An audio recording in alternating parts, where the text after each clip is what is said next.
The night sky over Yemen, typically a tapestry of stars, was ripped apart.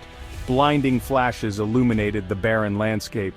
The earth trembled, mountains echoed back the roar of distant explosions. From the depths of the night, a new terror had come to Yemen. The United States Air Force had arrived, unleashing the B-2 Spirit, a bomber born of the Cold War, on a desperate mission in a forgotten corner of the world. The people below, accustomed to the crude violence of small arms and improvised rockets, had never witnessed such devastating power. This was a display of force on a different scale, a stark reminder of the technological abyss that separated the United States military from the rest of the world. Fear gripped the hearts of those who witnessed the fiery spectacle. What had they done to deserve the wrath of such a mighty and distant power? The answer lay in the complex web of regional politics, religious strife, and geopolitical maneuvering that had turned Yemen into a battlefield. For years, a brutal civil war had raged, tearing the country apart and creating a humanitarian catastrophe of unimaginable proportions. The Houthis, a Shia Muslim group with ties to Iran, had risen up against the internationally recognized government, plunging the country into chaos. The United States, long wary of Iran's growing influence in the region, had thrown its support behind the beleaguered government. But despite years of airstrikes and covert operations, the conflict had only intensified, drawing in regional powers and turning Yemen into a proxy war for control of the strategically vital Bab el-Mandeb Strait, a crucial choke point for global trade. The B-2 Spirit, a relic of a bygone era, seemed an unlikely weapon in this modern conflict. Conceived during the Cold War, its sleek bat-like design was optimized for penetrating Soviet air defenses, delivering nuclear payloads to the heart of the enemy's territory.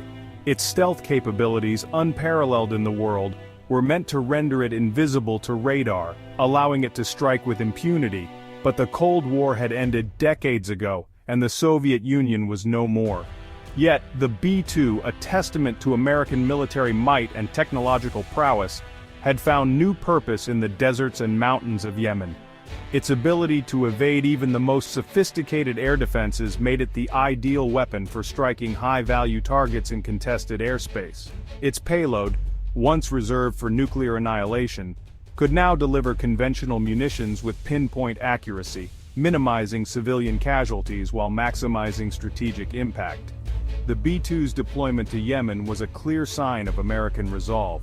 It was a message to the Houthis and their Iranian backers that the United States was willing to escalate the conflict, to bring the full force of its military might to bear, in order to protect its interests in the region. The stakes were high, and the potential consequences dire.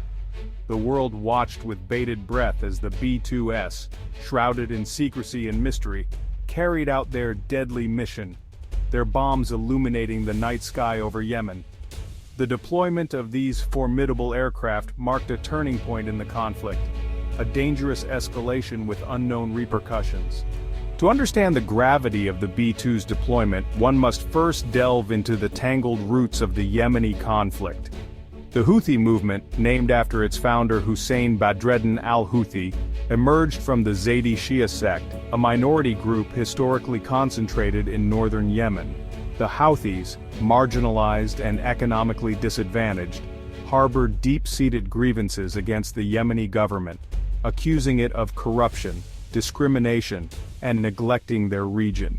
The group's ideology, a blend of political and religious rhetoric, resonated with many Yemenis disillusioned by the government's failures. The Houthis called for an end to corruption, greater autonomy for northern Yemen, and a more equitable distribution of resources.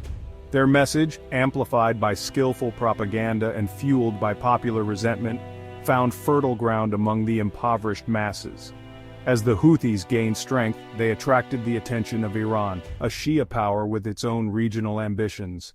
Iran saw in the Houthis a valuable proxy, a means of extending its influence in the Arabian Peninsula and undermining its rivals, Saudi Arabia and the United States. Iran began providing the Houthis with financial aid, weapons, and training, bolstering their military capabilities and enabling them to challenge the Yemeni government militarily. The Yemeni government, weak and divided, proved unable to contain the Houthi insurgency. The conflict escalated rapidly, drawing in regional powers and plunging Yemen into a full-blown civil war.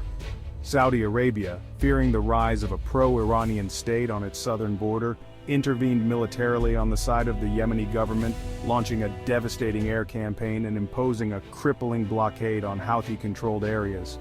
The United States, already deeply involved in the Middle East, found itself drawn into the Yemeni quagmire. The Obama administration, initially reluctant to intervene directly, provided logistical support and intelligence to the Saudi-led coalition, while also conducting drone strikes against al-Qaeda in the Arabian Peninsula, AQAP, a terrorist group that had exploited the chaos to expand its influence in Yemen. However, the Trump administration adopted a more assertive approach. Concerned by Iran's growing influence in Yemen, the Trump administration increased military aid to the Saudi-led coalition and authorized the deployment of U.S. Special Forces to Yemen to assist in the fight against AQAP and the Houthis. The deployment of the B-2 Spirit bombers, however, marked a significant escalation of the U.S. involvement in the conflict. The B-2s were tasked with striking high-value Houthi targets, including command and control centers, weapons depots, and training camps. Their mission was to degrade the Houthis' military capabilities, disrupt their supply lines, and undermine their ability to wage war. The message was clear. The United States was willing to use overwhelming force to protect its interests and deter Iranian aggression in the region. The B-2s, armed with massive ordnance penetrators, MOPs, the largest conventional bombs in the U.S. arsenal, capable of penetrating deep underground bunkers, represented a significant escalation in firepower.